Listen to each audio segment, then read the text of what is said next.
Art and Fear: Observations on the Perils and Rewards of Art Making by David Bayles and Ted Orland. It's a short but powerful book that explores why making art is hard, not because of technical challenges, but because of the fears, doubts, and expectations we carry.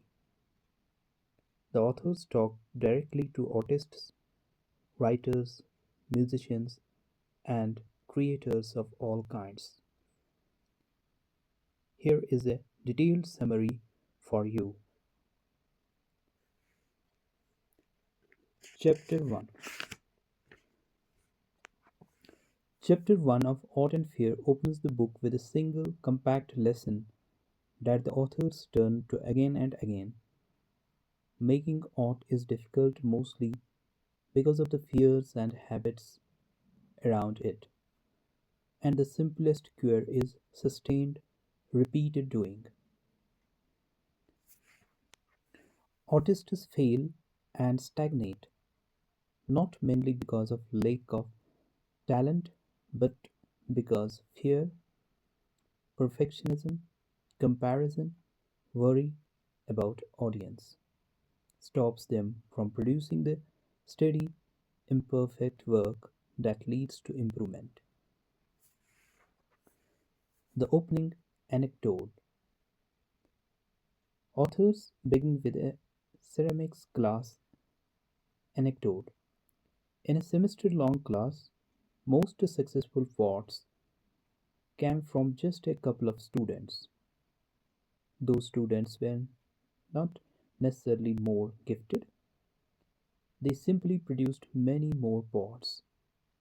The rest of the class spent time fussing over a few pieces, trying to make them perfect. The result: quantity produced quality. Making a lot gives you: number one, practice; number two, a chance for mistakes that teach; number three, distance from any one fragile piece of work. The chapter frames this as the single most important design principle of artistic growth. Main themes of the chapter: number one, fear is universal and normal. Fear shows up as procrast- procrastination, self editing in the middle of making, avoidance of public sharing, or endlessly rewriting. The book normalizes fear. It's not evidence you should not make art, it is evidence you are making art. Number two, perfectionism kills learning. When you treat every attempt as high stakes, you stop experimenting. The chapter contrasts low volume perfectionism with high volume experimentation. The latter is the engine of improvement. Number three, quantity produces quality, statistically and psychologically. Statistically, more attempts increase the chance of something good emerging. Psychologically, making many things reduces attachment and fear but about any single piece, making you freer for experiment. Number 4, skill is a byproduct of practice, not magic. Talent helps, but the author's citrus scrapped. Repetition, iteration, and tiny improvements compound. The work itself is the curriculum. Number 5, the artist's job is to show up. The core job of an artist is regular engagement, making, finishing, learning, not waiting for inspiration or external validation. Key takeaways from the chapter: stop treating every piece as your one shot masterpiece. Allow for throwaway attempts whose purpose is learning. Schedule low stakes making sessions focused on quantity. For example, 10 quick sketches, 3 short poems, 5 small studies. Next, measure progress by output and habit, not by applause or sales. Keep a record, a simple log or archive of every attempt so you can review patterns. At the end of the chapter, let us discuss some common pitfalls and how to avoid them. Number 1, misapplying volume as mindless output. Quantity must be paired with reflection. Keep that fail log. Number 2, using make more as an excuse to avoid critique. More work plus no feedback still stalls growth. Get targeted critique. Number 3, thinking you must flood the world at once. Start with a personal practice routine. Scale up when steady. End of chapter 1. Chapter 2. Chapter 2 builds on the make a lot of work lesson by addressing something deeper. Why artists stop making art? Not because they run out of ideas, but because they run into themselves. Core idea of chapter 2. The biggest challenge in making art is not mastering technique, it is mastering yourself. The battle is internal: doubts, expectations, comparisons, and fear of exposure threaten to stop you more than any external critic. Key lessons of the chapter. Number 1, most artists quit. Authors make a striking claim. Many people start art seriously, but very few continue for life. They don't quit because they weren't good enough, but because it is psychologically hard to persist in the face of self doubt and societal pressure. This is a sobering truth. Staying an artist means you must actively protect your practice from all the reasons to stop. Number 2, the problem of self judgment. The inner critic is louder than the outer critic. You constantly compare what you made to what you hoped to make, and it always feels short. This gap can lead to paralysis. Why bother? The authors stress that this is normal. All artists feel this gap, but some keep going anyway. Number 3, the myth of talent.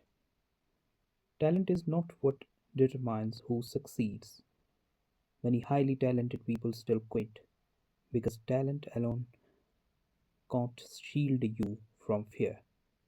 Persistence, not talent, is the critical factor. Number 4. Early in your art journey, your taste may be ahead of your skill. You can see what great art looks like, but can't produce it yet. This creates frustration. But the only cure is time and practice. Number 5. Showing art. Number 5 is exposure is frightening. Showing art feels like showing your inner self to the world. Fear of rejection or misunderstanding makes some artists hide their work completely. But art is meant to be seen, at least by someone. Sharing is part of growth, and small, safe sharing environments are recommended. Practical takeaways from the chapter. Number 1.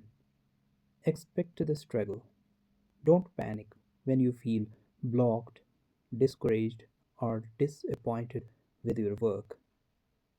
This is the normal state of art making. Number 2. Make peace with the game. The difference between what you imagine and what you created is your learning edge. Keep closing that gap by making more work. Each attempt narrows it a little. Number 3. Measure by practice, not praise. Judge yourself by whether you are still making art, not by whether people love it yet. Number 4. Find safe spaces to share. Share early drafts with supportive peers. Avoid toxic comparison. For example, social media can make this worse. Number 5. Redefine success. Success is staying in the game long enough to grow. Quitting is the only real failure. Exercises for this chapter. Number 1. Inner critic journal. Write down every negative thought you have while working. Safe audience experiment. Number 2. Safe audience experiment.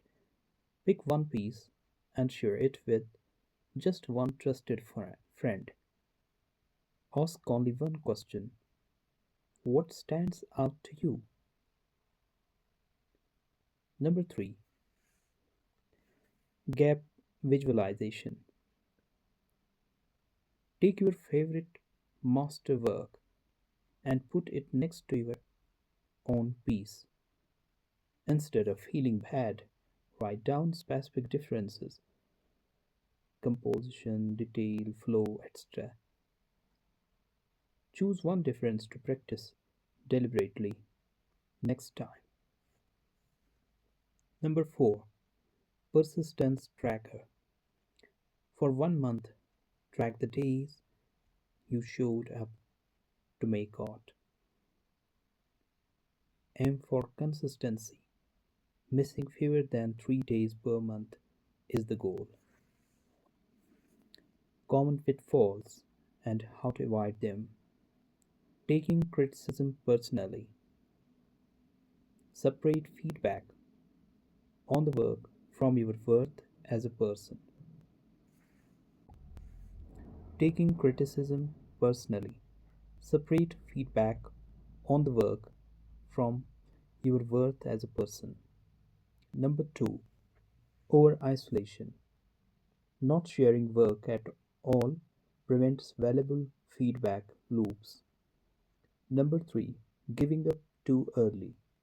Remember that the discomfort is proof you are growing.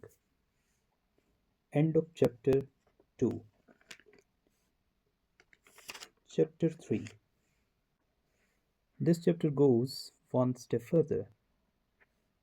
The authors now explore the role of the outside world, critics, audience, institutions, and how artists can survive in a world that often misunderstands or ignores them. Core idea of the chapter. Most of the fear in art making comes from worrying about how others will receive your work, but trying to please everyone or avoid criticism is a trap. Your real task is to make your art and let it find its own audience. Key lessons of the chapter. Fear of others' judgment. The authors describe how terrifying it feels to put your work out there. Rejection, misunderstanding, or ridicule can feel personal, as if they are rejecting you. This fear often leads to safe work, art that avoids risks. But safe work rarely has impact. Fear of judgment is normal, but the solution is not to make risk free work. The solution is to keep making honest work despite that fear. Number two, the myth of the big audience. Many artists fantasize about reaching a huge audience, gallery shows, bestseller lists, viral fame. But mass approval is unpredictable and often out of your control. Chasing a big audience can distort your art, turning it into something generic. Your job is not to control the audience, it is to make the best, truest work you can. The right audience will find it, even if it's small at first. Number three, external validation versus internal compass. External rewards, applause, likes, sales are nice but unstable.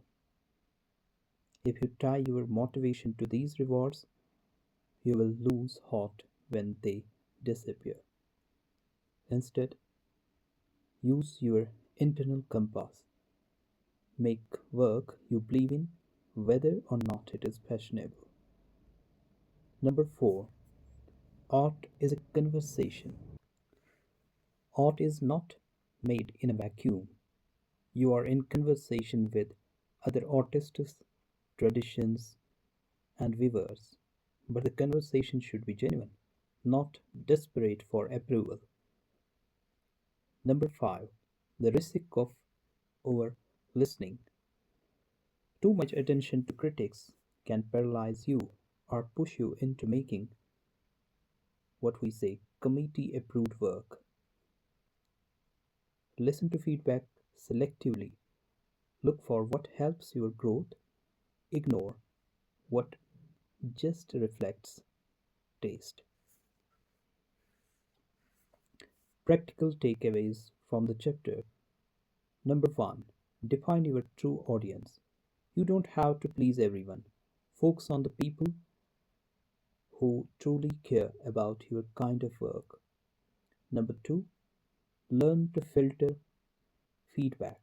Separate the feedback that helps you grow, specific, actionable, from feedback that is just preference. Number three, detach motivation from applause. Celebrate, praise, but don't depend on it to keep going. Keep working even when no one is watching. Number four, take healthy risks. Don't dilute your work just to avoid criticism. Discomfort is often a sign of originality. Exercises for this chapter. Number one, audience map. Write down who your ideal audience is, age, interests, what they value. This keeps you focused on serving them, not everyone. Number two, feedback. Try age. Next time you receive criticism, split it into three columns: useful and actionable. Number two, personal taste. Number three, noise. Apply only number one, that is, useful and actionable criticism. Number three, silent release challenge. What is it? Post or share a piece of work without telling anyone. No comments, no likes requested. See if you can still feel satisfied just for having finished and released it. Risk experiment. Make one piece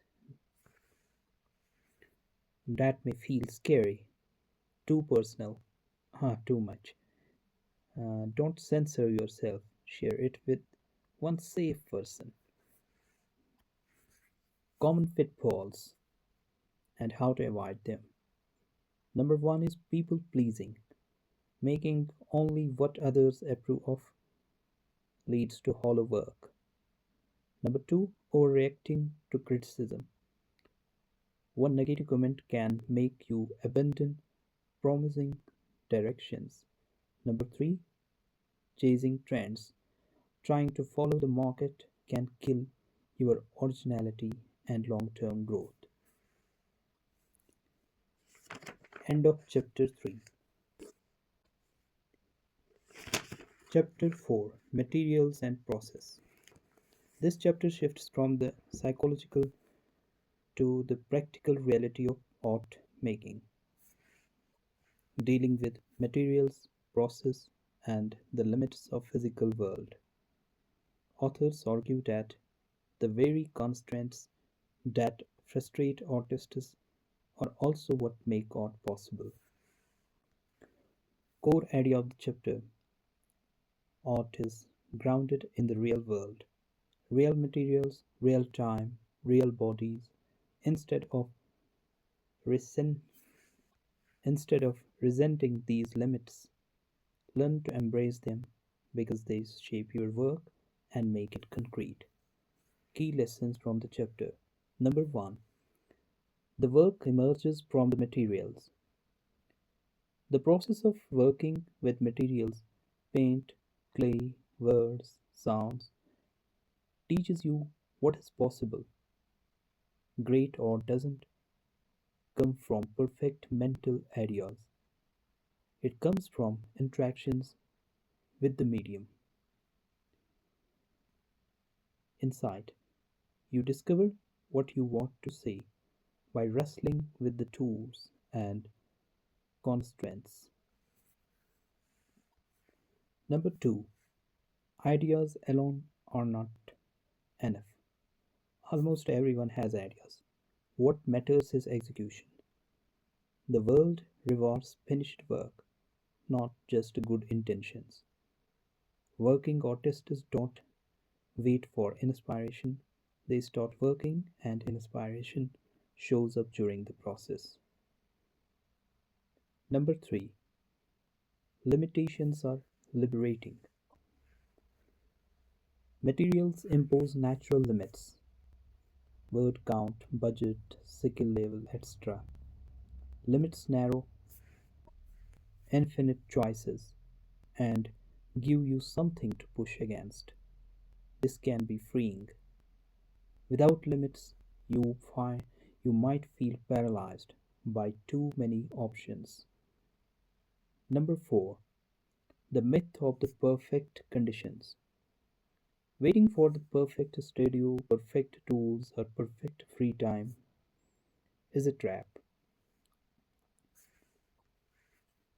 Artists make work in imperfect circumstances all the time: small spaces, cheap tools, busy lives. What matters most is consistency, not ideal conditions. Number 5, process is where growth happens. Your style, technique, and voice develop through the act of making, not just planning. Each piece you finish teaches you something that carries into the next piece. Trust the process. Even failed pieces are the teachers. Practical takeaways from the chapter. Number 1, start with what you have. Don't wait for better tools. Begin with your current resources, time, and skill level. Use constraints creatively. Set self imposed limits. Work small. Limit color plate.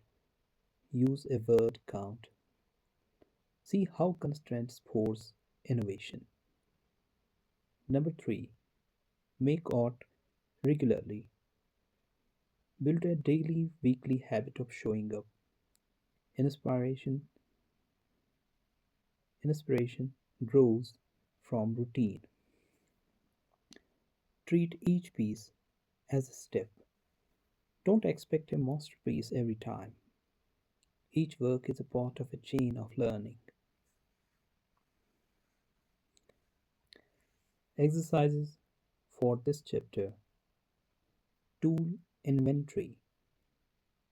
List every material, tool, or resource you currently have. Pick one humble tool, cheap brush, ordinary notebook, etc., and make something only with that. Number 2, constraint challenge. Set a very tight limitation. For example, only 3 colors, only 100 words, only 10 minutes. Notes how it focuses your creativity. Number 3, imperfect studio day. Make art in a bad place. Kitchen table, park bench, noisy room. Learn what Learn that you don't need perfect silence or a fancy setup. Process journal. After each piece, write a short note. What did this teach me? Track how your thinking evolves. Common pitfalls and how to avoid them. Waiting for the perfect setup. Creativity shrinks when you wait for conditions that never arrive. Number 2, blaming tools for lack of progress. Skill matters more than gear. Number 3, avoiding limits. Total freedom often leads to paralysis. Choose constraints intentionally. End of chapter 4. Dear friends, this is the end of part 1 from chapter 1 to chapter 4. We will meet in part 2 starting with chapter 5. Thank you for patient listening.